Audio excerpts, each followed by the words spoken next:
ஒவ்வொரு வாரமும் ஆண்டவர் நம்மோடு பேசும்போது அந்த கிட்டத்தட்ட நீங்கள் கவனித்து பார்த்தால் அந்த வாரம் முழுவதும் ஒரே காரியத்தை குறித்து ஆண்டவர் பேசி வருகிறார்.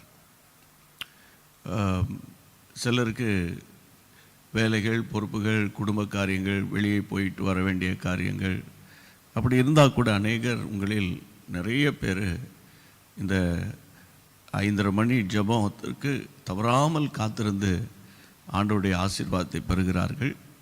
இன்னும் அநேகர் தங்களுக்கு வேலைக்கு போய் விட்டு வந்த பிறகு வந்து உட்கார்ந்து கேட்கிறார்கள். இப்படி ஒவ்வொரு நாளும் ஆண்டவர் தம்முடைய ஜனங்களை ஆசீர்வதிக்கிறார். முழிஇரவு ஜெபம் கூட அப்படித்தான். நம்முடைய தேசம் முழுவதில் இருக்கிற மக்கள், அதாவது இதில் இணைந்து ஜெபிக்கிறீங்க. மத்திய கிழக்கு நாடுகளில் இருக்கிறவங்களும் கூட முழிஇரவு ஜெபத்தில் கலந்து கொள்கிறாங்க. ஐரோப்பா வாழ் மக்கள் கூட கலந்து கொள்கிறாங்க. இங்கிலாண்டில் இருக்கிறவங்க கலந்து கொள்கிறாங்க. அதே போல் நம்ம ஸ்ரீலங்காவில், இலங்கையில் இருக்கிற மக்கள் அதிகமாக, மலேசியா மக்கள், இப்படி அநேக வெளிநாட்டவரும் இணைந்து நம்மோடு கூட கர்த்தருடைய ஆசீர்வாதங்களை பெற்று வருகிறார்கள். அதில் நிறைய பேர் இருக்காங்க. அவர்களுக்காக கர்த்தருக்கு ஸ்தோத்திரம். அப்படிப்பட்டவங்களுக்காக மட்டும், ஏன்னா நிறைய விஷயம் நம்ம பப்ளிக்கில் பேச இயலாது, அதனால் அவங்களுக்காக மட்டும் அந்த குரூப்பில் pray for leaders and committed group, இது 2 குரூப்பில் இருக்கிறவங்களுக்கு பிரத்யேகமாக ஒரு செய்தி ஆண்டவர் கொடுத்தார். அதை உங்களுக்கு ப்ரொவைட் பண்ணி உங்களுக்காக உங்களுடைய அந்த வாட்ஸ்அப் எண்ணுக்கு அந்த லிங்க் அனுப்பியிருக்காங்க. எங்கள் அலுவலகத்திலேருந்து, நம்ம ஊழியத்திலேருந்து அனுப்பியிருக்கிறோம். உங்களுக்கு கிடைச்சிருக்குன்னு நம்புகிறேன். ஒருவேளை அந்த குரூப்பில் இருக்கிறவங்க தற்செயலாக உங்களுக்கு கிடைக்கல, ப்ரே ஃபார் லீடர்ஸ் குரூப்பில் இருக்கிறவங்களுக்கும் அந்த கமிட்டட் குரூப்பில் இருக்கிறவங்களுக்கும் எங்களுக்கு வரலையே அப்படின்னா உடனே தெரியப்படுத்துங்க. திரும்ப உங்களுக்கு ரீசெண்ட் பண்ணுவாங்க. ஆண்டவர் ஸ்தோத்திரம். இந்த நாளிலும் நான் தேவனுடைய வார்த்தை உங்களுக்கு கொண்டு வருவதற்காக ஆண்டவர் சமூகத்தில் ஜெபம் பண்ணும்போது, ஆண்டவரே, நான் போன ஞாயிற்றுக்கிழமையிலேருந்து ஜெபம் பண்ணுறேன். இந்த வாரம் நாங்கள் எதை குறித்து பேசணும், எதற்காக உங்களுடைய மக்களை நாங்கள் ஆயத்தப்படுத்தணும் எப்படின்னு சில வாரங்களுக்கு முன்பாகவே இருந்த ஆண்டவர் உணர்த்தி கொண்டு வந்தது அவருடைய வருகை குறித்து பேசுவதற்காக. அதனால் இன்று முதல் தொடர் இந்த வாரம் முழுவதும் கர்த்தராகிய இயேசுவினுடைய 2ஆம் வருகை குறித்து நம்ம பேச போகிறோம், தியானிக்க போகிறோம். இது ரொம்ப முக்கியமான வாரமாக நீங்கள் முன்குறித்து கொள்ளுங்கள். உண்மையாக சொல்லட்டா, அதாவது நாங்கள் ரட்சிக்கப்பட்ட ஆரம்ப காலத்தில் இந்த மாதிரி நல்ல சத்தியங்களை சொல்லி கொடுக்குற நல்ல பாஸ்டர்ஸை கர்த்தர் அந்த காலங்களில் வைத்திருந்தார். நல்ல தேவ மனிதர்களோடு கூட நாங்கள் ஐக்கியப்பட்டதுனால நல்ல சத்தியங்களுக்குள்ளே வளர கர்த்தர் கிருபை பாராட்டினார். ஆனால் இப்போலாம் ஒரு சில இடங்களை தவிர, ஒரு சில ஆலயங்களை தவிர, மற்ற இடங்களெல்லாம் அவருடைய வருகை குறித்த செய்தியையோ, அவருடைய வருகைக்கு ஆயத்தப்பட வேண்டும் என்ற ஒரு அவசரத்தையோ அத்தியாவசியத்தையோ கூறுகிறது போல் எனக்கு தெரியல. ஒரு சில இடங்கள் எனக்கு தெரியும். ஆகவே அவங்க, அதாவது நமக்கு அறிவிக்கப்படுகிறதோ இல்லையோ, வேதம் தெளிவாக சொல்லுகிறது. அதனால் அவருடைய வருகையை குறித்து நம்ம தெளிந்த புத்தி உள்ளவர்களாக இருக்கணும். ஒன்று, அவருடைய வருகை இருக்கும், அல்லாவிட்டால் கர்த்தருடைய பிள்ளைகளை ஒருவனுடைய ஓட்டம் முடியும். 2ல் 1 நடக்கும். ஒருவேளை அவருடைய வருகைக்கு முன்பாகவே நம்முடைய ஓட்டம் முடியுமானால், மரித்தாலும் நம்ம அந்த எக்கால சத்தம் தொனிக்கும் போது நம்ம கிறிஸ்துவுக்குள் மரித்தவர்கள் முதலாவது எழும்புவார்கள். ஒருவேளை உயிரோடு இருப்போம் என்றால், உயிரோடு இருக்கிற நாமும் எதிர்கொண்டு போவோம் என்று வேதம் சொல்லுகிறது. அப்போ இந்த சத்தியம் மாறாது. நிறைய பேர் அதெல்லாம் அந்த காலங்கள்லேருந்து சொல்லிகிட்டு இருக்கிறாங்க தான், அதெல்லாம் நிறைவேறுமா, அதெல்லாம் என்ன, அதெல்லாம் அப்படின்னு நிறைய பேர் ரொம்ப, இப்போ தான் நம்ம பார்த்திங்கன்னா உலகத்தில் எப்படி என்ஜாய் பண்ணுறது, எப்படி அதை வாங்கிறது, இதை கட்டுறது, பண்ணுறது, இதெல்லாம் தப்பு கிடையாது, அதெல்லாம் தவறே கிடையாது. ஆனாலும் ஒவ்வொரு நாளும் கர்த்தருடைய வருகை குறித்த எதிர்பார்ப்பு ஒவ்வொரு கர்த்தருடைய பிள்ளைகளுக்கு இருக்க வேண்டும் என்று கர்த்தருடைய நாமத்தினாலே நான் சொல்லுகிறேன். இன்றைக்கி நான் 2ஆம் வருகை குறித்து நேரடியாக உங்களை அந்த சத்தியத்துக்குள்ளே கொண்டு போவதற்கு முன்பு, முதலாம் வருகையை குறித்த தீர்க்க தரிசனம், முதலாம் வருகையும் அதனுடைய தீர்க்க தரிசன நிறைவேறுதலும் என்கின்ற தலைப்பில் இன்றைக்கு நம்ம பார்க்கலாம். முதலாம் வருகை, அதாவது ஆண்டவராகிய இயேசுவினுடைய பிறப்பு.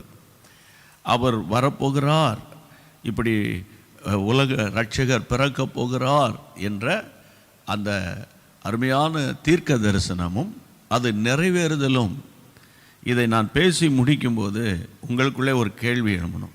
முதலாம் வருகை குறித்து பரிசுத்த வேதாகமம் சொன்ன தீர்க்க தரிசனம் நிறைவேறினது உண்மை என்றால், இரண்டாம் வருகை குறித்த தீர்க்க தரிசனமும் நிறைவேறும்.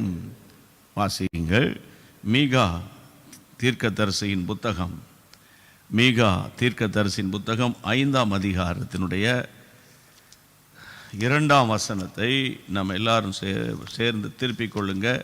மீகா வாசியுங்கள். எப்ராத்தா என்னப்பட்ட பெத்லகேமே, எப்ராத்தா என்னப்பட்ட பெத்லகேமே, நீ யூதேயாவில் உள்ள ஆயிரங்களுக்குள்ளே சிறியதாயிருந்தும் இஸ்ரவேலை ஆள போகிறவர் என்னிடத்திலிருந்து புறப்பட்டு என்னிடத்தில் வருவார். அவருடைய புறப்படுதல் அனாதி நாட்களாகிய பூர்வத்துடையது. மீகா தீர்க்க தரிசனம் உரைக்கிறார் பழைய ஏற்பாட்டில். அதாவது பெத்லகேம் ஊரிலிருந்து, அதாவது அது பார்க்கறதுக்கு பெத்லகேம் சிட்டி ரொம்ப சிறிய நகரம். ஆண்டவருக்கு மகிமை உண்டாவதாக. பெத்லகேம் இப்போது இருக்கிற பெத்லகேம் பார்த்தீங்கன்னா கூட சிறிய நகரம். அந்த பெத்லகேம் ஊரை நீங்கள் இப்போ பார்த்தீங்கன்னா, அதாவது கர்த்தருடைய பிள்ளைகளே, ரொம்ப ஸ்மால் சிட்டி பெத்லகேம். அந்த பெத்லகேம் அது சிறியதாக இருந்தாலும் இஸ்ரவேலை ஆள போகிறவர் உன்னிடத்திலிருந்து புறப்பட்டு வருவார். கர்த்தருக்கு ஸ்தோத்திரம். கையை உயர்த்தி ஆண்டவரை ஸ்தோத்திரம் பண்ணுங்க. அப்போ இதை குறித்து லூக்கா எழுதின சுவிசேஷம் 1ஆம் அதிகாரம் 26ஆம் வசனம். லூக்கா எழுதின சுவிசேஷம் 1ஆம் அதிகாரம் 26ஆம் வசனத்தில் என்ன வாசிக்கிறோம்? 6ஆம் மாதத்திலே காபிரியேல் என்னும் தூதன் கலிலேயா உள்ள நாசரேத் என்னும் ஊரில். வாசிங்க, இன்னொரு முறை வாசிங்க. 6ஆம் மாதத்திலே காபிரியேல் என்னும் தூதன் கலிலேயாவில் உள்ள நாசரேத் என்னும் ஊரில் தாவீது வம்சத்தானாகிய யோசேப்பு என்கிற நாமமுள்ள புருஷனுக்கு நியமிக்கப்பட்டிருந்த ஒரு கன்னிகையிடத்துக்கு தேவனாலே அனுப்பப்பட்டான். லூக்கா 1:26 நம்ம வாசிக்கிறோம். கர்த்தருடைய பிள்ளைகளே, காபிரியேல் என்னும் தூதன், அதாவது கலிலேயாவில் உள்ள நாசரேத் ஊரிலே. என் அன்பு தேவனுடைய பிள்ளைகளே, நீங்கள் நல்லா கவனிக்க வேண்டிய ஒரு நல்ல சத்தியத்தை இன்றைக்கு நீங்கள் கற்றுக்கொள்ளணும். இப்போது அதாவது கர்த்தருடைய பிள்ளைகளே, வசனம் தெளிவாக சொல்லுகிறது, பெத்லகேம் ஊரில் இருந்து ஆண்டவராகிய இயேசு பிறப்பார் என்று மீகா தீர்க்கதரிசனம் உரைக்கிறார். ஆனால் நீங்கள் இதை நடந்த சம்பவத்தை பார்த்தால் 2ஆம் அதிகாரம், லூக்கா 2ஆம் அதிகாரத்தில் நீங்கள் வாசிக்கும்போது, நம்ம ஏற்கனவே வாசித்தோம், திரும்ப ஒருக்க வாசிப்போம். 2ஆம் அதிகாரம் 1 வசனம். அந்நாட்களிலே உலகமெங்கும் குடிமதிப்பு எழுதப்பட வேண்டும் என்று அகஸ்திராயனால் கட்டளை பிறந்தது. தொடர்ந்து வாசிங்க. சீரியா நாட்டிலுள்ள சிரேனேயு என்பவன் தேசாதிபதியாய் இருந்தபோது இந்த முதலாம் குடிமதிப்பு உண்டாயிற்று. அந்தபடி குடிமதிப்பு எழுதப்படும்படிக்கு எல்லாரும் தங்கள் தங்கள்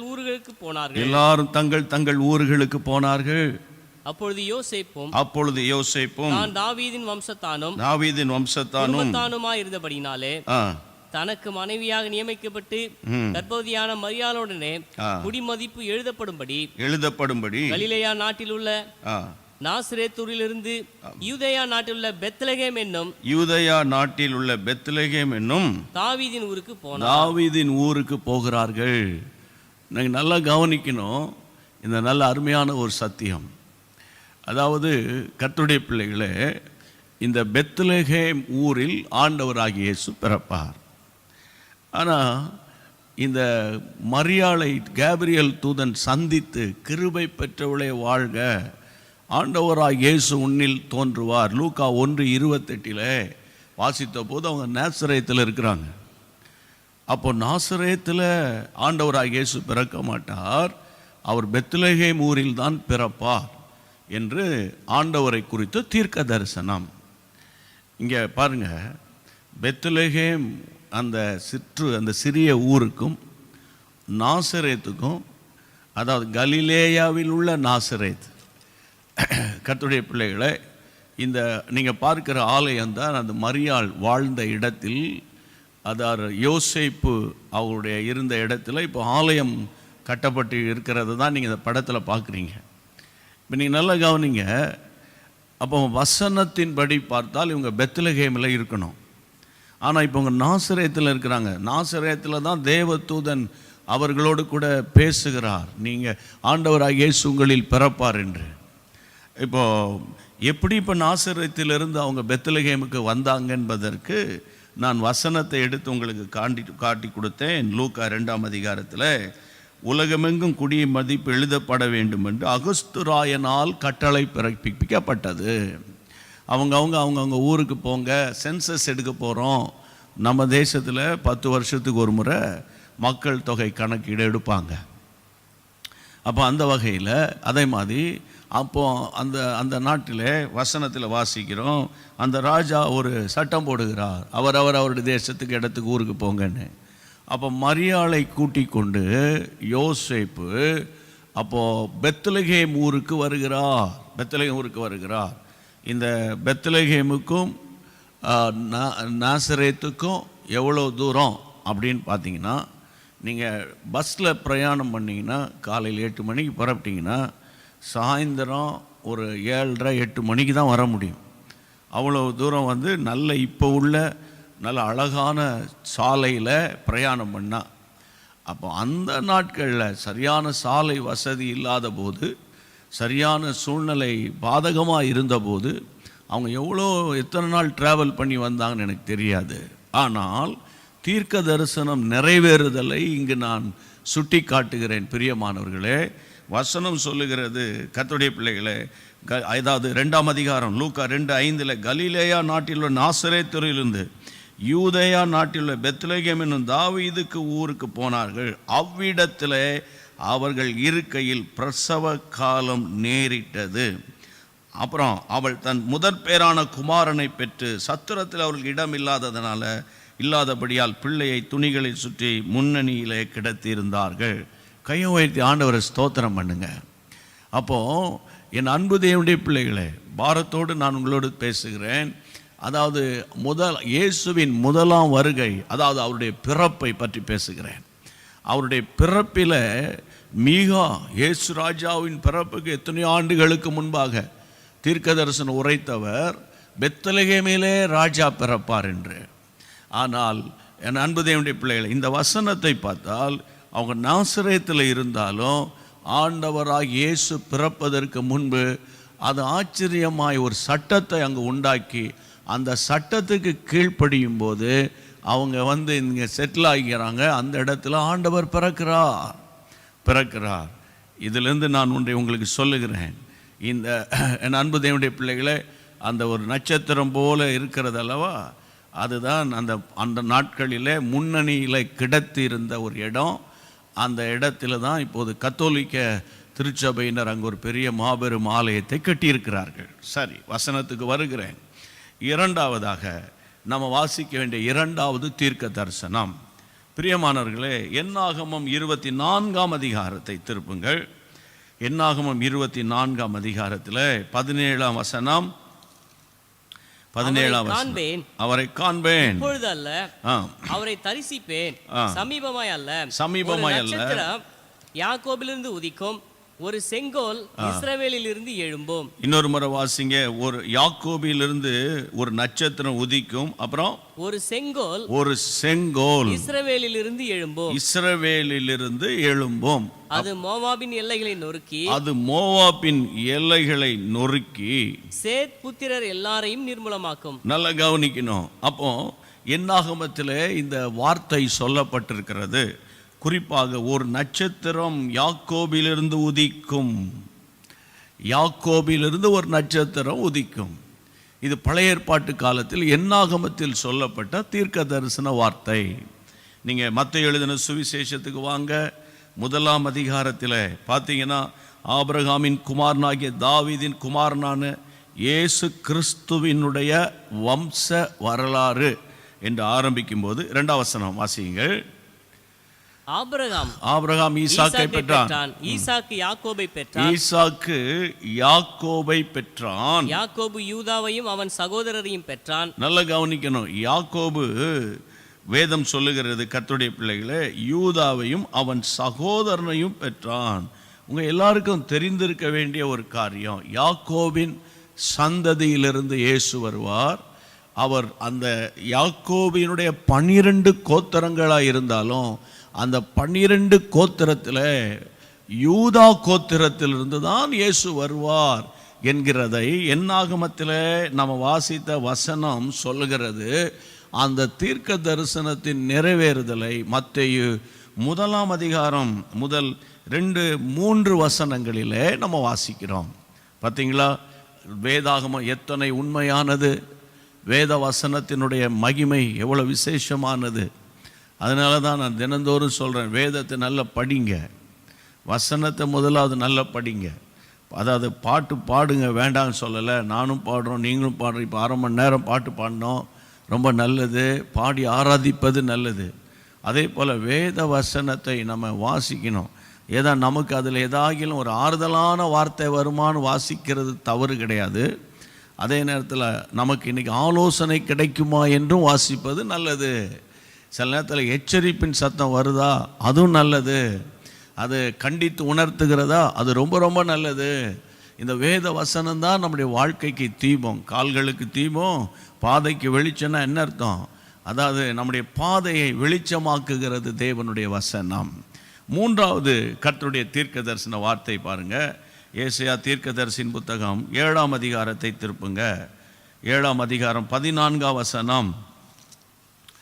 The book of Isaiah chapter 7 verse 14 வாசிங்க. ஆதலால் ஆண்டவர் தாமே உங்களுக்கு ஒரு அடையாளத்தை கொடுப்பார். ஒரு அடையாளத்தை கொடுப்பார். இதோ ஒரு கன்னிகை கர்ப்பவதியாகி ஒரு குமாரனை பெறுவாள். அவருக்கு இம்மானுவேல் என்று பெயரிடுவாய். இந்த தீர்க்க தரிசனத்தை உரைக்கிறவர் பெயர் ஏசாயா. இந்த ஏசாயா உன்னுடைய வாழ்ந்த காலத்துக்கும் ஆண்டவராகிய இயேசு கிறிஸ்துவினுடைய காலம் வரும்போது கிட்டத்தட்ட 600 வருஷங்களுக்கு இடைவெளி என்று வேத வல்லுநர்கள் சொல்கிறாங்க.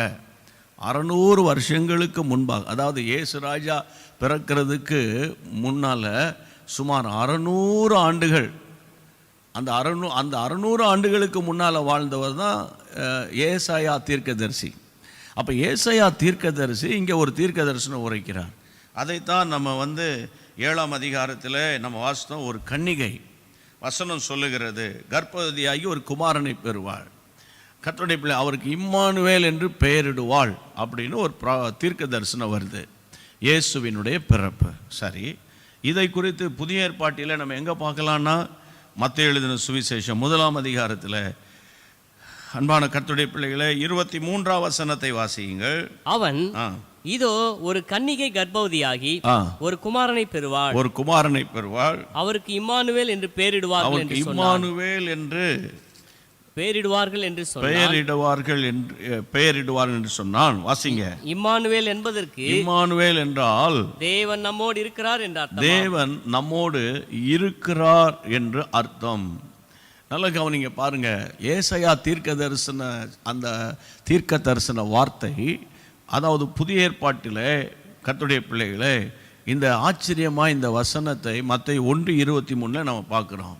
இதை நான் இப்போ 3 தீர்க்க தரிசனம் சொல்லியிருக்கிறேன். ஏராளமான தீர்க்க தரிசனங்கள் உண்டு. இயேசுவினுடைய பிறப்பை, அதாவது முதலாம் வருகையை. ஏன் நான் இதை 2ஆம் வருகை குறித்து பேசுவேன்னு சொன்னீங்களே, ஏன் நீங்கள் இதெல்லாம் பேசுகிறீங்க? இயேசுவின் பிறப்பு அதெல்லாம் டிசம்பர் மாதம் தானே பேசுவாங்க, ஏன் இன்னைக்கு பேசுகிறீங்க அப்படின்னு நீங்கள் நினைக்கலாம். ஆனால் அந்த மாதிரி கோணத்தில் வேதத்தை பார்க்கக்கூடாது. அமெரிக்காவில் ஒரு பிரசங்கியார், இப்போ அவருக்கு ரொம்ப வயசாயிட்டு, அவர் பெரிய ஒரு இவாஞ்சலிஸ்ட், கன்வென்ஷன் பிரசங்கியார், பெரிய கூட்டங்களில் போதிக்கிறவர். அதாவது அவர் கூட்டம் நடத்தி அவர் ஆல்டர் கால் கொடுக்கும்போது ஆண்டவராகிய இயேசுவின் பிறப்பை பற்றி தான் பேசுவார். சாரி ஆல்டர் கால் அதாவது அழைப்பு கொடுத்து இயேசுவை ஏற்றுக்கொள்ளுகிறவர் யார் அப்படின்னு சொல்லும்போது இயேசுவின் பிறப்பை குறித்து தான் பாட்டு பாடுவாராம். இன்ன வரைக்கும் அப்படி தான் அவர் இருக்கார். ரொம்ப ஆச்சரியம். அப்போ கர்த்தருடைய பிள்ளைகளை, நான் இன்றைக்கு ஏன் இதை எடுத்து காட்டுகிறேன் என்றால், முதலாம் வருகை ஆண்டவராக இயேசு உங்களுக்காக எனக்காக பிறந்து அவர் வளர்ந்து ஊழியத்தை கொடுத்து அவருடைய அபிஷேகத்தை ஊற்றி உலகமெங்கிலும் பரவி இருக்கிற சபையை குறித்து நீங்கள் ரொம்ப கவனமாக இருக்கணும். சபை என்றால் நீங்களும் நானும் தான். அப்போ அவருடைய முதலாம் வருகையில் பாருங்கள் என்ன தீர்க்க தரிசனம் சொல்ல, ஒரு கன்னிகை கர்ப்பவதி ஆவாள், அதை சொன்னதை மத்தேயு 1 அதிகாரம் 23 நம்ம அதை பார்க்குறோம். 4வது அதே ஏசாயா தீர்க்கதரிசியின் புத்தகம் 9 அதிகாரத்திற்கு வேதத்தை புரட்டுங்க. ஏசாயா தீர்க்கதரிசியின் புத்தகம் 9 அதிகாரத்துக்கு வேதத்தை புரட்டுங்கள். 2ஆம் வசனத்தை வாசிக்கலாமா? இருளில் இருக்கிற ஜனங்கள் பெரிய வெளிச்சத்தை கண்டார்கள். மரண இருளின் தேசத்தில் குடியிருக்கிறவர்களின் மேல் வெளிச்சம் பிரகாசித்தது. இது ஏசாயா தீர்க்கதரிசியின் புத்தகத்தில் நம்ம வாசிக்கிற வசனம். இருளில் நடக்கிற ஜனங்கள் பெரிய வெளிச்சத்தை காண்கிற, மரண இருளின் தேசத்தில் குடியிருக்கிறவர் மேல் வெளிச்சம் பிரகாசித்தது. இது ஏசாயா கூறின ஒரு தீர்க்க தரிசனமான ஒரு வார்த்தை. இந்த தீர்க்க தரிசனமான வார்த்தை ஆண்டவராகிய இயேசு கிறிஸ்துவினுடைய பிறப்பில் அது நிறைவேறுகிறது. அந்த வசனத்தை பார்க்கலாம். மத்தேயு 5ஆம் அதிகாரம் 15, 16 வசனங்கள். இருளில் இருக்கும் ஜனங்கள்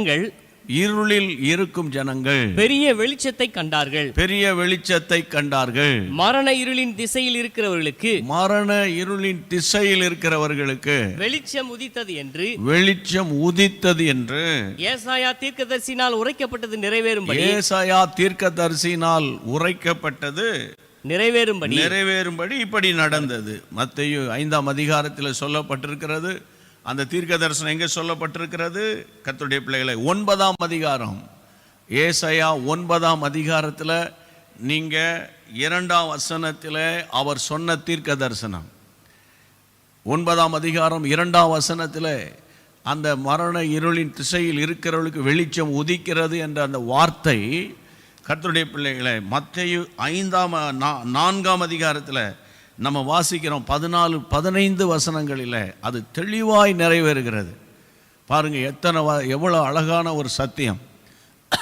அப்போ இந்த நாட்களில் இதை சொல்லிக்கொண்டே வரும்போது இந்த முதலாவது இயேசுவினுடைய முதலாம் வருகை உண்மை என்றால், நடந்தது உண்மை என்றால், ஏன் 2ஆம் வருகை உண்மை இல்லை, ஏன் 2ஆம் வருகையில் இயேசு வரமாட்டார் என்கிறத மட்டும் நீங்கள் புரிந்து கொள்ள வேண்டும். அடுத்தது கர்த்தருடைய பிள்ளைகளை, நீங்கள் கவனமாக கேட்பீங்க நான் நம்பிக்கிட்டேன். அதனால் தான் ஒவ்வொன்றா சொல்லிக்கிட்டே போகிறேன். இன்னும் சில வார்த்தைகளை சொல்லிவிட்டு அதுக்கப்புறம் நம்ம ஜெபம் பண்ணணும். நீங்கள் வாசிக்க வேண்டிய அடுத்த ஒரு பழைய ஏற்பாட்டு தீர்க்க தரிசனமான ஒரு வார்த்தை சகரியா தீர்க்கதரிசியின் புத்தகம் 9ஆம் அதிகாரம். சகரியா 9ஆம் அதிகாரம் 9ஆம் வசனத்தை பாருங்க. சீயோன் குமாரத்தியே, 9ஆம் வசனம் வாசிங்க. சீயோன் குமாரத்தியே மிகவும் களிக்கூறு. எருசலேம் குமாரத்தியே கெம்பீரி. இதோ உன் ராஜா உன்னிடத்திலே வருகிறார். அவர் நீதி உள்ளவரும் தாழ்மை உள்ளவரும் கழுதையின் மேலும் கழுதை குட்டியாகிய மரியின் மேலும், ரொம்ப முக்கியம், கழுதையின் மேலும் கழுதை குட்டியாகிய மரியின் மேலும் ஏறி வருகிறவருமாயிருக்கிறார். கவனிக்கணும், இது சகரியா தீர்க்கதரிசியினுடைய தீர்க்க தரிசன வார்த்தை. சரி, இது ஆண்டவராகிய இயேசு கிறிஸ்துவின் பிறப்பில் நிறைவேறினதா, அவருடைய வாழ்க்கையில் நிறைவேறினதா? அது எங்கே நிறைவேறினது? வேதம் என்ன சொல்லுகிறது? வேதத்தில் ஆதாரம் இருக்கா? வாசிங்க. மத்தேயு எழுதின சுவிசேஷத்தில் கர்த்தருடைய பிள்ளைகளை 21ஆம் அதிகாரம் 4-5 வசனங்கள். இதோ உன் ராஜா சாந்த குணமுள்ளவராய் கழுதையின் மேலும் கழுதை குட்டியாகிய மரியின் மேலும் ஏறிக்கொண்டு உன்னிடத்தில் வருகிறார் என்று சீயோன் குமாரத்திக்கு சொல்லுங்கள் என்று தீர்க்கதரிசியினால் உரைக்கப்பட்டது நிறைவேறும்படி தீர்க்கதரிசியினால் உரைக்கப்பட்டது நிறைவேறும்படி இதெல்லாம் நடந்தது. தீர்க்க தரிசனம் உரைக்கப்பட்டது பழைய ஏற்பாட்டு காலத்தில். அப்போ அந்த பழைய ஏற்பாட்டு காலத்தில் தீர்க்க தரிசனம் உரைக்கப்பட்டதை ஆண்டவர் ஊர்ஜிதப்படுத்துகிறார், நடந்திருக்கிறது. அப்போ வேதம் அதை எவ்வளோ அழகாக நமக்கு போதிக்கிறது. அப்போ நிறைய இடங்களில் பார்த்தீங்கன்னா பழைய ஏற்பாடெல்லாம் விட்டுருங்க, பழைய ஏற்பாடெல்லாம் தேவையில்லை. சொல்லப்போனால் மத்தேயு, மார்க்கு, லூக்கா, யோவானு விட்டுருங்க, அதெல்லாம் நியாயப்பிரமாணத்துக்கு கீழே நின்று இயேசு பேசினார். அப்புறம் பவுல் அப்போஸ்தலன் சொன்ன வார்த்தையை தான் பிடிச்சிக்கோங்க. அதுலேயும் போனால் இன்னும் கொஞ்சம் சில ஆண்டுகள் போச்சுன்னா கலாத்தியரை விட்டுருங்க, ரோமரை விட்டுருங்க அப்படின்னு சொல்லக்கூடிய அளவு கூட வரலாம். ஆனால் என்ன தான் செய்திகள் வந்தாலும், என்ன தான் என்ன மாதிரி ஊழியர்கள் அதை இந்த பேசும்போது அவங்க சிலதை விட்டுட்டு சிலதை மறைச்சி சிலதை பேசுனா கூட வசனம் தானே, அதை மாற்ற முடியாதே. அப்போ கர்த்தருடைய பிள்ளைகளே, அதுக்காக தான் நான் சொல்கிறேன், ஒவ்வொருவரும் வசனத்தில் தேறினவர்களாக இருக்கணும். நீங்கள் உட்கார்ந்து டெலிவிஷனில் பார்வையாளராக இருக்கிறீங்க, நீங்கள் பாருங்கள், தப்பு நான் சொல்லலை. வாழ்நாளெல்லாம் நீங்கள் பார்வையாளராக இருந்துடக்கூடாது. நீங்கள் ஜெப வீரர்களாக மாறணும். அதுக்கப்புறம் சுவிசேஷ பேச்சாளர்களாக மாறணும். உங்களால் முடியும். வீட்டுக்குள்ளே இருந்துக்கிட்டே ஒருத்தருக்கு எப்படி இருக்கீங்க, ஆண்டவருடைய நாமத்தினால் நான் உங்களுக்காக ஜெபம் பண்ணுறேன் அப்படின்னு ஒரு 4 வார்த்தை ஆறுதலாக பேசினாலும் அது ஒரு சுவிசேஷந்தான். அப்போ பாருங்கள், ஆண்டவராக இயேசு கிறிஸ்துவை குறித்து ஒவ்வொரு காலகட்டங்களில் மீகா தீர்க்கதரிசி, இன்னொரு காலகட்டங்களில் சகரியா, இன்னொரு காலகட்டங்களில் ஏசாயா சொன்ன தீர்க்க தரிசனத்தின் நிறைவேறுதலை நான் புதிய ஏற்பாட்டிலிருந்து ஒவ்வொன்றாய் உங்களுக்கு எடுத்து காண்பித்து கொண்டிருக்கிறேன். இப்போ கர்த்தருடைய பிள்ளைகளே, ஆண்டவராக இயேசு அந்த உதாரணமாக இந்த சகரியா 9:9 அவளுக்கு கழுதையின் மேல் ஏறி வருவார் அப்படின்னு சொல்லப்பட்ட தீர்க்க தரிசனத்தை 21ஆம் அதிகாரத்தில் நம்ம பார்க்குறோம். உங்களுக்கு தெரியும் அந்த சம்பவம் என்ன. ஆண்டவராக இயேசு எருசலேமுக்கு போகிறார். பாடுபடுவதற்கு முன்பு எருசலேம் ஆலயத்துக்கு போகிறார். அந்த கழுதையின் மேல் உட்கார்ந்து பவனியாக போகிறார். ஒரு காலம் ஏறி இருக்காத கூட கழுதை அந்த கிராமத்தில் இருக்குப்பா, போய் கட்டப்பட்டிருக்கு, போய் அதை அவிழ்த்து கொண்டு வாருங்கள் என்று இயேசு சொல்லுவார். அப்படி வந்து அந்த கழுதையின் மேல் ஏறி உட்கார விரிப்புகள் விரிக்கப்படும். ஞாபகம் இருக்கா? இப்போ கர்த்தருடைய சித்தமானால் நாளைக்கு ஆஸ் வெட்னஸ்டே, நாளைக்கு சாம்பல் புதன்கிழமை மெயின்லைன் சர்ச்சஸ் எல்லாம் இதை நிறைவு கூறுவார்கள். அப்போ ஒவ்வொரு வாரமும் ஒவ்வொரு ஃப்ரைடே சாட்டர்டே சண்டே சில ஆலயங்களில் கன்வென்ஷன்கள் நடத்துவார்கள். அல்லாவிட்டால் ஒவ்வொரு ஃப்ரைடே இனிமேல் அந்த விசேஷமாக இந்த லெந்து காலங்கள் என்று சொல்லுவாங்க. அப்போ ஆண்டவருடைய பாடுகள் மரணங்களை குறித்து தியானிப்பாங்க. அப்போ கடைசி வாரத்தில், அதாவது கர்த்தருடைய பிள்ளைகளை, ஆண்டவராக இயேசு கிறிஸ்து உயிரோடு எழுந்த அந்த ஈஸ்டர் சண்டைக்கு முந்தின சண்டே அந்த கர்த்தருடைய பிள்ளைகளை குருத்தோலை ஞாயிறு, அந்த சிறப்பு விசேஷித்த ஞாயிறாய் அனுசரிக்கப்பட்டு வருகிறது அல்லவா. அந்த குருத்தோலை ஞாயிறு அந்த சம்பவத்தில் தான் இந்த கழுதையின் மேல் ஏறி போகிற காரியம் இருக்குது. இன்றைக்கும் அந்த ஸ்ட்ரீட் இருக்குது பிரியமானவர்களே. இன்றைக்கும் ஆண்டவராக இயேசு பவனியாய் போன அந்த சாலை இன்றைக்கு இருக்கிறது. இன்றைக்கும் ஆண்டவராக இயேசு அந்த மக்களோடு மக்களாய் பவனியாக போன சாலை எருசலேமில் நீங்கள் பார்க்கலாம் கர்த்தருடைய பிள்ளைகளை. அப்போ இன்றைக்கு நான் கர்த்தருடைய நாமத்தினால பாரத்தோடு சொல்கிறேன். அப்போ இப்படிப்பட்ட தெளிவான தீர்க்க தரிசனங்கள் நமக்கு இருக்க நாம் ஏன் கலங்கணும், நாம் ஏன் பயப்படணும்? அவர் நேர்த்தியாய் உங்களை நடத்துவார், அழகாய் உங்களை நடத்துவார் பிரியமானவர்களே. அப்போ நீங்கள் அடுத்த தீர்க்க தரிசன வார்த்தைக்கு நம்ம போவோம். ரொம்ப முக்கியமான ஒரு தீர்க்க தரிசனத்தை நீங்கள் அறிந்து கொள்ள நான் விரும்புகிறேன். அது என்னன்னு கேட்டால் ஆதியாகமம் 3ஆம் அதிகாரம் 15ஆம் வசனம். ஆதியாகமம் 3:15. உனக்கும் ஸ்திரீக்கும் உன் வித்துக்கும் அவள் வித்துக்கும் பகை உண்டாக்குவேன். உன் வித்துக்கும் அவள் வித்துக்கும் நான் பகை உண்டாக்குவேன். அவர் உன் தலையை நசுக்குவார். நீ அவர் குதிங்காலை நசுக்குவாய். உனக்கும் ஸ்திரீக்கும், நல்ல கவனிங்க, அதான் உன் வித்துக்கும் அவள் வித்துக்கும் பகையை உண்டாக்குவேன். கர்த்தருடைய பிள்ளைகளே, அவள் வித்து அப்படின்பது அந்த இடத்துல கர்த்தருடைய பிள்ளை இயேசு கிறிஸ்துவின் பிறப்பில், அதாவது சரீர உலக பிரகாரமான பிறப்ப மனிதர்கள் பிறக்காத ஒரு உன்னதமான படைப்பில் இயேசு பிறப்பார் என்று இந்த இடத்துல தீர்க்கதரிசனம் உரைக்கப்படுகிறது. அப்போ பிசாசே, உனக்கும் ஆண்டவராகிய இயேசுவுக்கும் அங்கு போராட்டம் நடைபெறும்போது அவர் உன்னுடைய தலையை நசுக்குவார் என்று வேதத்தில் தீர்க்கதரிசனம் உரைக்கப்பட்டது. அப்போ இதைத்தான் ஆண்டவருடைய பிள்ளைகளை சிலுவையில் அவர் சிந்தின விலையேற பெற்ற இரத்தத்தினாலே, வாசித்து பாருங்க கொலோசியருக்கு எழுதின நிருபம், நீங்க வாசிக்க வேண்டிய வசனம் கொலோசியர் கர்த்தருடைய பிள்ளைகளே 2ஆம் அதிகாரம் 14 மற்றும் 15 வசனங்களிலே நீங்க வாசித்தால் புரிந்து கொள்ளலாம். நமக்கு எதிரடையாகவும் கட்டளைகளால் நமக்கு விரோதமாகவும் இருந்த கையெழுத்தை குலைத்து அதை நடுவில் இராதபடிக்கு எடுத்து சிலுவையின் மேல் ஆணி அடித்து துரைத்தனங்களையும் அதிகாரங்களையும் உரிந்து கொண்டு, அதான் ரொம்ப நீங்க கவனிங்க, துரைத்தனங்கள் அதிகாரங்கள் இவைகளை உரிந்து கொண்டு வெளியரங்கமான கோலமாக்கி அவைகளின் மேல் சிலுவையில் வெற்றி சிறந்தார். வெற்றி அப்படின்னா அங்கு யாருக்கோ ஒருத்தருக்கு தோல்வின்னு அர்த்தம். அது யார்? சாத்தானை சிலுவையில் அவன் தலையை நசுக்கினார். அப்போ இன்றைக்கு கர்த்தருடைய பிள்ளைகளை அந்த ஆதியாகமம் 3:15 இந்த இடத்துல கர்த்தர் நினைவுபடுத்துகிறார். அப்போ இன்றைக்கு பிசாசின் கிரியைகள் அநேகருடைய வாழ்க்கையில் நுழைந்து உங்களை வேதனைப்படுத்தி இருக்குமானால் பயப்படாதீங்க. சத்துருவின் கிரியைகளை ஏற்கனவே அழித்த தெய்வத்தை தான் நீங்கள் சொந்த கடவுளாக ஏற்றுக்கொண்டிருக்கிறீங்க. அப்போ அவர் சிலுவையில் வெற்றி சிறந்தார் என்றால் அவருடைய பிள்ளைகளாகிய நீங்களும் நானும் வெற்றி பெறுவோம். ஆமேன்னு சொல்லுங்க. எந்தெந்த விஷயத்தில் நீங்கள் தோற்று போயிருக்கிறீங்களோ, இதுதான் தோல்வி என்பது வாழ்க்கையின் முடிவல்ல, அது வெற்றிகளை காணப்போகிற படிக்கட்டுகள் அப்படின்னு நீங்கள் யோசிக்கணும். தோல்வி என்பது வாழ்க்கையினுடைய எல்லை அல்ல. நீங்கள் புரிஞ்சுக்கோங்க. அதாவது தோல்விகள்லாம் வருதா, ஒவ்வொரு தோல்வியும் ஒரு படிக்கட்டாக வைங்க. ஒவ்வொரு தோல்வியும் தடைக்கற்களாக வைக்காதீங்க, படிக்கற்களாக வைங்க. அதுதான் வாழ்க்கை.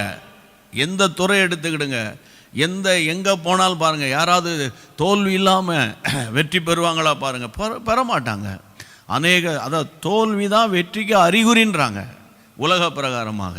அப்போ நீங்கள் தோற்று போனேன், நான் தோற்று போட்டேன், என் ஜெபம் கேட்கப்படலை, நான் தோல்வி அடைஞ்சிட்டேன், லைஃப்பில் விழுந்துட்டேன், ஊழியத்தில் விழுந்து போயிட்டேன், நான் பிஸ்னஸில் நொடிஞ்சு போயிட்டேன், நான் அவ்வளோதான், இனி தேர முடியாது, முன்னேற முடியாது, பேராலிட்டிக் அட்டாக் ஆயிடுச்சு, இனி நடக்க முடியாது.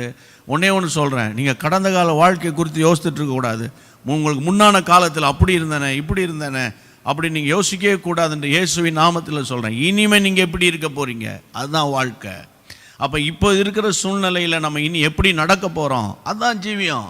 அதனால் ஒன்று எனக்காக இயேசு சிலுவையில் மரித்தார், அந்த பிசாசின் தலையை அங்கே நசுக்கியிருக்கிறாரு, அதுதான் உண்மையான சத்தியம். அப்போ இங்கே கொலோசியரில் பவுல் அதை எழுதுகிறார். துரைத்தனங்கள் அதிகாரங்கள், அதாவது இவையெல்லாம் உரிந்து கொண்டு வெளியரங்கமான கோலமாக்கி சிலுவையின் மேலே வெற்றி சிறந்தார். ஆமேன். அப்போ கர்த்தருடைய பிள்ளைகளை, சிலுவையில் இயேசு மரித்ததின் நோக்கம் என்ன? நீங்களும் நானும் வாழ்வடைவதற்காக. அடுத்தது நீங்களும் நானும் ஆசீர்வாதமாக இருப்பதாக. அதை விட, அதாவது அடிக்கடி சொல்லுவேன், ஜெயமுள்ளவர்களாக இருப்பதற்காகத்தான் கர்த்தர் சிலுவையில் சாத்தானின் தலையை ஏற்கனவே நசுக்கிட்டாரு. ஆமேன். கடைசி தீர்க்க தரிசன வார்த்தையை வாசித்துட்டு நம்ம ஜெபம் பண்ண போகிறோம். ஏசாயா தீர்க்கதரிசியின் புத்தகம் நமக்கு எல்லாருக்கும் அதிகமாக அடிக்கடி வாசிக்கிற வசனம் 53ஆம் அதிகாரம் 4ஆம் வசனத்தை வாசிப்போமா? 4ஆம் வசனம். மெய்யாகவே அவர் நம்முடைய பாடுகளை ஏற்றுக்கொண்டு, மெய்யாகவே நம்முடைய பாடுகளை ஏற்றுக்கொண்டு நம்முடைய துக்கங்களை சுமந்தார். நாமோ அவர் தேவனால் அடிபட்டு வாதிக்கப்பட்டு சிறுமைப்பட்டவர் என்று எண்ணினோம். நம்முடைய மீறுதல்களினாலே அவர் காயப்பட்டார். நம்முடைய அக்கிரமங்களினாலே அவர் நொறுக்கப்பட்டார். நமக்கு சமாதானத்தை உண்டு பண்ணும் ஆக்கினை அவர் மேல் வந்தது. அவருடைய தழும்புகளால் நம்ம குணமாகிறோம். கர்த்தருடைய பிள்ளைகளை, இது நீங்கள் நினைக்கூடாது ஏசாயா தீர்க்கதரிசி யாருக்கோ சொன்னார், யாரை பற்றியோ சொன்னார்னு அப்படி நீங்கள் வாசிக்கக்கூடாது. இந்த தீர்க்க தரிசன வார்த்தையை நான் இந்த புதிய ஏற்பாட்டிலேருந்து உங்களுக்கு எடுத்து காட்டுறேன். மத்தேயு எழுதின சுவிசேஷம் 9ஆம் அதிகாரம், மேத்யூ சாப்டர் 8, மத்தேயு 8ஆம் அதிகாரத்தில் கர்த்தருடைய பிள்ளைகளை 16ஆம் வசனம் 16ஆம் வசனம் 16 வாசிங்க. அஸ்தமான போது பிசாசு பிடித்திருந்த அநேகர் அவரிடத்தில் கொண்டு வந்தார்கள். அவர் அந்த ஆவிகளை தமது வார்த்தையினாலே துரத்தி பிணியாளிகள் எல்லாரையும் சொஸ்தமாக்கினார். பிணியாளிகள் எல்லாரையும், அப்படி அந்த வார்த்தையை நம்புங்க, பிணியாளிகள் எல்லாரையும் அவர் சுகமாக்கினார்.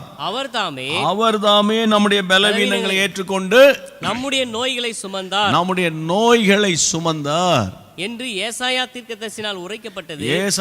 தீர்க்கதரிசியினால் உரைக்கப்பட்டது நிறைவேறும்படி இப்படி நடந்தது. கையை வைத்து அல்லேலூயா சொல்லிருங்க. ஆமென், அல்லேலூயா. அப்போ ஆண்டவர், வேதம் சொல்லுகிறது, அவர் மாம்சத்தில் இருந்த நாட்களில் பிசாசு பிடித்த எல்லாரையும் அநேகரை கொண்டு வந்தாங்க. அந்த அசுத்த ஆவிகளை தமது வார்த்தையினாலே துரத்தினார். நல்லா புரிஞ்சுக்கோங்க. நான் பல மாதங்களாக தினந்தோறும் தேவ கிருபையினால், அவருடைய பலத்தினால பல போராட்டங்களை எல்லாம் தாண்டி உங்கள் மத்தியில் நின்று தினந்தோறும் பேசுகிறேன். அவருடைய வார்த்தையை தான் பேசுகிறேன். இங்கே வசனம் சொல்லுகிற அசுத்தாவிகளை தமது வார்த்தையினாலே துரத்தினார். வார்த்தையை பேசும்போது வல்லமை வெளிப்படுகிறது. அதுதான் முக்கியம். அதாவது நீங்களும் நானும் இந்த வார்த்தையை பேசும்போது, அபிஷேகத்தோடு பேசும்போது, அதில் ஒரு பாயிண்ட் இருக்கு. ஆவியானால் நிரப்பப்பட்டு பேசும்போது, அபிஷேகத்தை சார்ந்து பேசும்போது, அபிஷேகத்தில் நிரம்பி பேசும்போது, அந்த வார்த்தையில் வல்லமை புறப்பட்டு போய் நோய்கள் சுகமாகுது. இப்போ தினந்தோறும் நம்ம வாசிக்கிறோம்ல, டெஸ்ட் பண்ணி வாசிக்கிறோமே, எங்கேயோ இருக்காங்க. எனக்கு ரொம்ப நாளாக நம்ம யார் முகம், உங்கள் முகங்கள்லாம் பார்க்கவே இல்லையே நம்ம. அப்போ நீங்கள் சொல்லுவீங்க, உங்கள் முகத்தை நாங்கள் டெய்லி பார்க்குறோன்னு. சரி, கர்த்தருடைய கிருபையினால் நான் உங்களோட பேசுகிறேன், இந்த கேமராவில் முன்னு பேசுகிறேன், இந்த டிவியை பார்க்குறீங்க, நீங்கள் செல்ஃபோனை பார்க்குறீங்க, என்னுடைய முகத்தை நீங்கள் பார்க்குறீங்க. கர்த்தருக்கு ஸ்தோத்திரம். ஆனால் உங்கள் முகங்களோ, உங்கள் ஊர், எந்த ஊர், எந்த சர்ச் மெம்பர், நீங்கள் எந்த தேசத்தில் இருக்கீங்க எனக்கு தெரியாது பாருங்கள். ஆனாலும் நீங்கள் ஜெபம் பண்ணும்போது உங்களுக்கு எப்படி சுகம் கிடைக்குது? நீங்கள் ஜெபம் பண்ணும்போது எப்படி அற்புதங்களை நான் பெற்றுட்டேன் என்று சாட்சி சொல்கிறீங்க? அப்படின்னா கர்த்தருடைய பிள்ளைகளை இந்த மைக் மூலமாக தேவனுடைய வார்த்தையை பரிசுத்த ஆவிக்குள்ளே நிரம்பி பேசும்போது அந்த வார்த்தை உங்கள் காதில் விழுது. உடனே நீங்கள் விசுவாசிக்கிறீங்க. வார்த்தையில் இருக்கிற வல்லமை உங்களை சுகமாக்குகிறது. ஆமென். அதான் வார்த்தையினுடைய வல்லமை, வார்த்தையினுடைய விசேஷமே அதுதான். இங்கே பாருங்கள், அசுத்தாவிகளை வார்த்தையினாலே துரத்தி பிணியாளிகள் எல்லாரையும் சுகமாக்கினார் சொல்லிட்டு, அவர்தாமே தம்முடைய பலவீனங்களை ஏற்றுக்கொண்டு நம்முடைய நோய்களை சுமந்தார் என்று ஏசாயா தீர்க்கதரிசியினால உரைக்கப்பட்டது நிறைவேறும்படி இப்படி நடக்குது.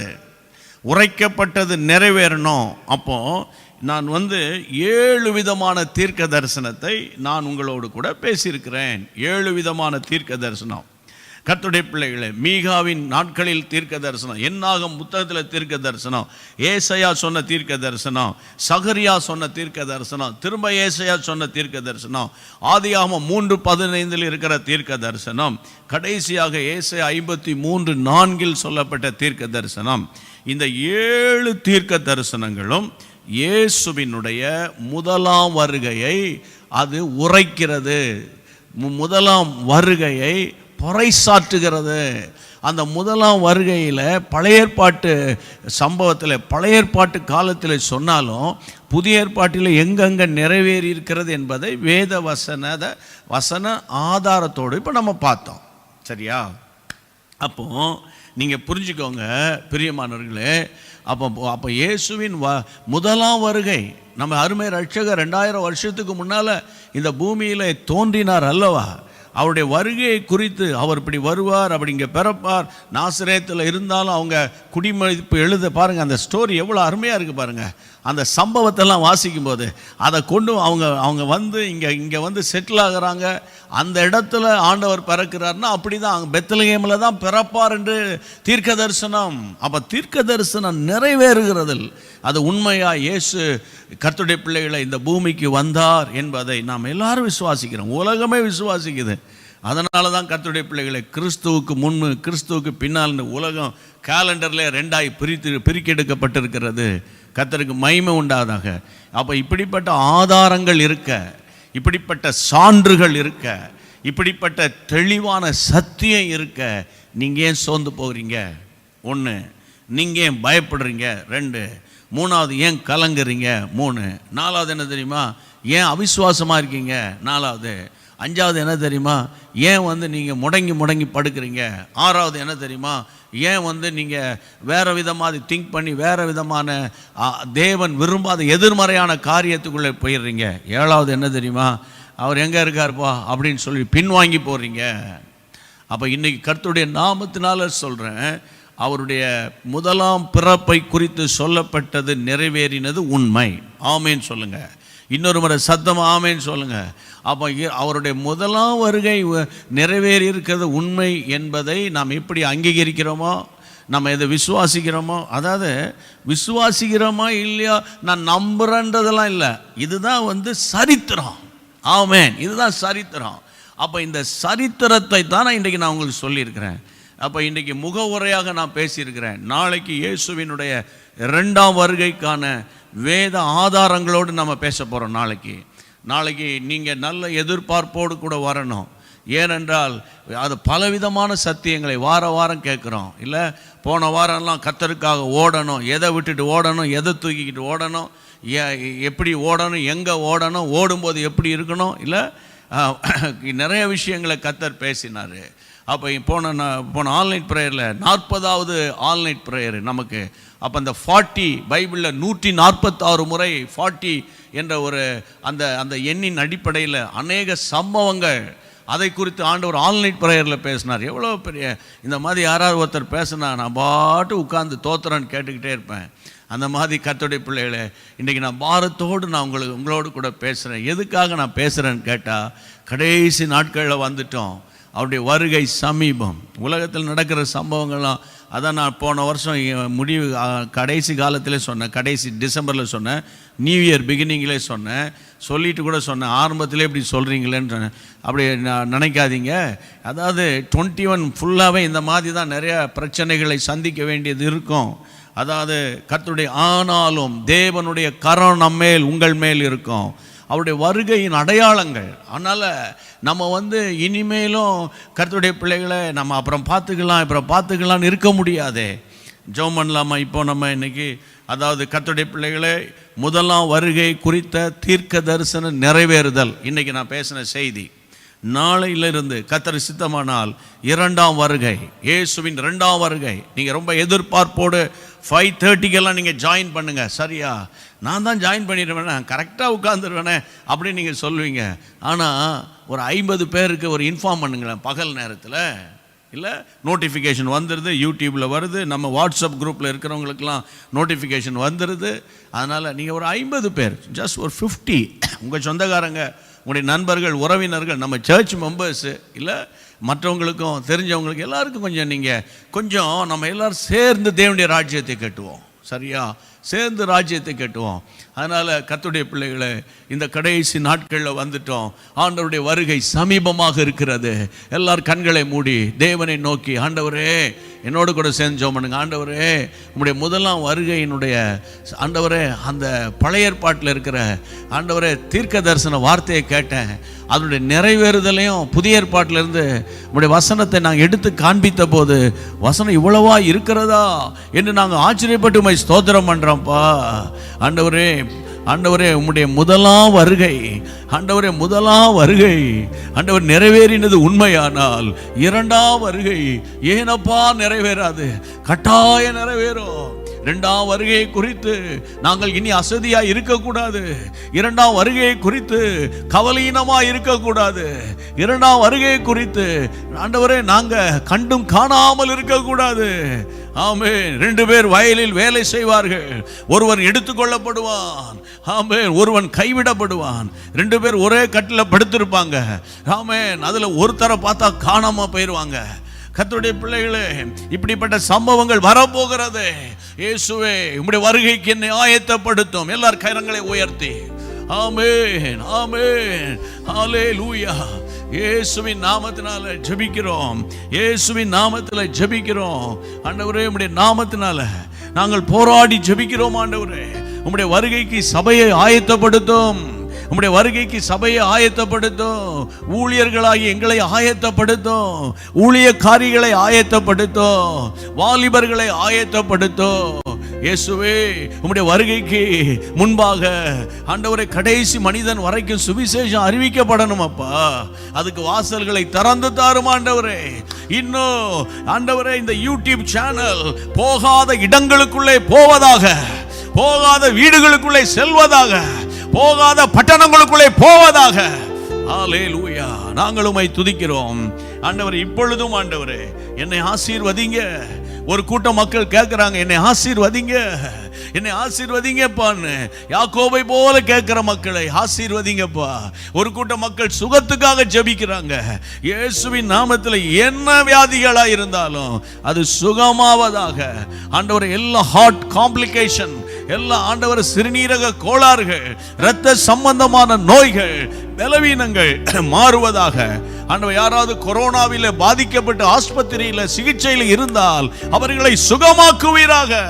இயேசுவின் நாமத்தினால நம்மை பலப்படுத்துகிற, என்னை பலப்படுத்துகிற கிறிஸ்துவினாலே எல்லாவற்றையும் செய்ய எனக்கு பலன் உண்டு என்ற வார்த்தையை சொல்லி சொல்லி சொல்லி இன்றைக்கு சாயந்தரம் நம்முடைய பிள்ளைகளை நாங்கள் உற்சாகப்படுத்துகிறோம், அவர்களை பலப்படுத்துகிறோம். ஆண்டவரே, உம்முடைய கிருபை மட்டும் தாங்கட்டும். கர்த்தாவே, தாழ்த்துகிறோம். நாளைக்கு புதன்கிழமை ஆண்டவரே, ஆண்டவரே, மிஷினரிகளுக்காக ஜெபிக்கிற நாள். அதே நேரத்தில் நாளையில எங்களோட வருகை குறித்து தெளிவாய் பேசுங்க ஆண்டவரே. வருகை குறித்த ஒரு விழிப்புணர்வு சபைக்கு உண்டாவதாக. வருகை குறித்த சத்தியங்களை ஜனங்கள் அறிந்து கொள்வார்களாக. உம்முடைய பரிசுத்த நாமத்தை மகிமைப்படுத்துங்கப்பா. ஜெபத்தை எல்லாம் கேட்ட தேவனுக்கு ஸ்தோத்திரம், ஸ்தோத்திரம், ஸ்தோத்திரம். இன்னைக்கு யாராவது அழுகையும் கண்ணீரும் கூக்குரலுமா இருந்தால் அவருடைய கண்ணீர் துடைக்கப்படுவதாக. நமக்கு ஒருவருக்கே மகிமை உண்டாவதாக. ஆசீர்வதி. இயேசுவின் நாமத்தில் ஜெபிக்கிறோம் பிதாவே. ஆமென், ஆமென். ஆம், கர்த்தருடைய பிள்ளைகளே, நீங்க மறக்காம இன்றைக்கு இரவு வாசிக்க வேண்டிய பிரசங்கியின் புத்தகம் 11ஆம் அதிகாரத்தை வாசிக்கணும். இன்றைக்கு வேத பாடம், அதாவது பிரசங்கியின் புத்தகம் 11ஆம் அதிகாரத்தை கட்டாயம் வாசிங்க. ஆமென். வருகையின் அடையாளங்களை குறித்து அறிந்து கொள்ள ஆவலோடு கூட நாளைக்கு கலந்து கொள்ளுங்கன்னு உங்களுக்கு இன்னைக்கே அன்போடு நான் உங்களை இன்வைட் பண்றேன். ஆமென். அதோட ஒரு 50 பேருக்கு எய்ம் பண்ணி ஜெபம் பண்ணி நைட்லாம் ஜெபம் பண்ணுங்க. 50 விசுவாசிகளை தார், 50 பேரை எனக்கு தாருங்கப்பா. ஃப்ரெண்ட்ஸு, நண்பர்கள் யாரா இருக்கட்டும், நாளைக்கு காலையில் நீங்க செயல்படுங்க. கர்த்தர் உங்களை ஆசீர்வதிப்பார். இதுவரைக்கும் சப்ஸ்கிரைப் பண்ணாம யாராவது இருந்தீங்கன்னா Jesus meet YouTube channel subscribe பண்ணிருங்க. தினந்தோறும் வல்லமையான செய்திகளை கேட்கலாம். சரியா? கர்த்தர் உங்களை அளவில்லாமல் ஆசீர்வதிக்கட்டும். இணைந்து சொல்வோம், என் ஆத்துமாவே கர்த்தரை ஸ்தோத்திரி, என் முழு உள்ளம் அவருடைய பரிசுத்த நாமத்தை ஸ்தோத்திரி. என் ஆத்துமாவே கர்த்தரை ஸ்தோத்திரி, கர்த்தர் செய்த சகல உபகாரங்களை மறவாதே. ஆமென், ஆமென். வழக்கம் போல கடை இரவில் நீங்க ஜெபிக்கிறதுக்கு முன்னால, படுக்கைக்கு போறதுக்கு முன்னால கையை உயர்த்தி ஸ்தோத்திரம் பண்ணிருங்க. ஜீசஸ் மீட்ஸ் மினிஸ்ட்ரிக்கா டெய்லி நான் ரிக்வெஸ்ட் பண்றேன். ஏன்னா தினந்தோறும் உங்க ஜெபம் தேவை. ஆமென். தேவைகள்லாம் சந்திங்க, பாதுகாப்பா இருக்க உதவி செய்யுங்கப்பா. கிருபை தாங்கட்டும். நீங்க ஜெபம் பண்ணுங்க. உங்க ஜெப குறிப்புகள் எதுவானாலும் தாராளமா நீங்க அனுப்புங்க. ஆண்டவர் உங்களை அளவில்லாமல் ஆசீர்வதிக்கும்படி நாங்க ஜெபம் பண்ணுவோம். ஜெபம் அற்புதங்களை கொண்டு வரும். God bless you. கையை உயர்த்தி ஸ்தோத்திரம் பண்ணிருங்க. ஹல்லேலூயா. வானத்தில் அடையாளம் தோன்றிடுமே. Glory. இயேசு மேகத்தில் வந்திடுவார். வானத்தில் அடையாளம் தோன்றிடுதே. இயேசு மேகத்தில் வந்திடுவார். நாமும் அவருடன் சேர்ந்திடவே. கரங்களை தட்டி நம்மை ஆயத்தமாக்கிக்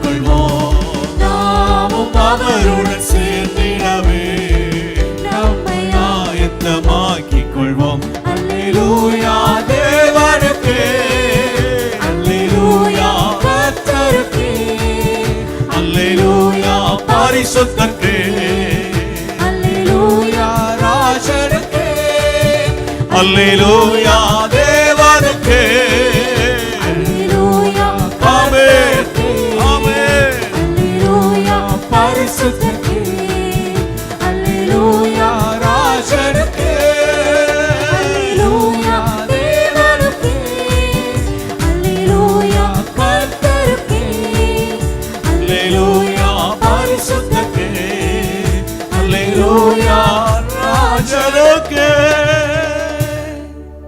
ஆமென். கர்த்தர் அளவில்லாமல் உங்களை ஆசீர்வதிப்பாராக.